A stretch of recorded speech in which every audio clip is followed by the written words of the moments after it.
Assalamualaikum warahmatullahi wabarakatuh. Kembali lagi Aceh Lam Berita. Untuk sore ini Aceh Lam Berita akan membawa kawan-kawan sejenak ke Banda Aceh sambil melihat-lihat buah kurma yang ada di Komplek Masjid Haji Harun Kecil Lemiak, Lam Sepeng, Kecamatan Lung Banda, Kota Banda Aceh sekarang mulai menguning. Konon pohon kurma ini berasal dari Timur Tengah, lalu dibawa pulang ke Aceh, dicoba tanam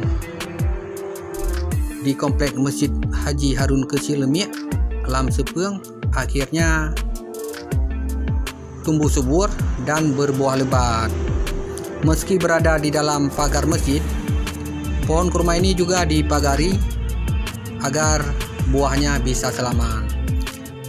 Jadi buat kawan-kawan Aceh Lam Berita mau melihat-lihat pohon kurma, boleh datang ke Banda Aceh dengan alamat di Komplek Masjid Haji Harun Kecil Lemiak, Lam Sepeng, Kecamatan Lung Banda, Kota Banda Aceh.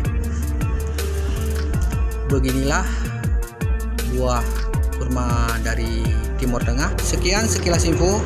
Aceh Lam Berita melaporkan dari Banda Aceh.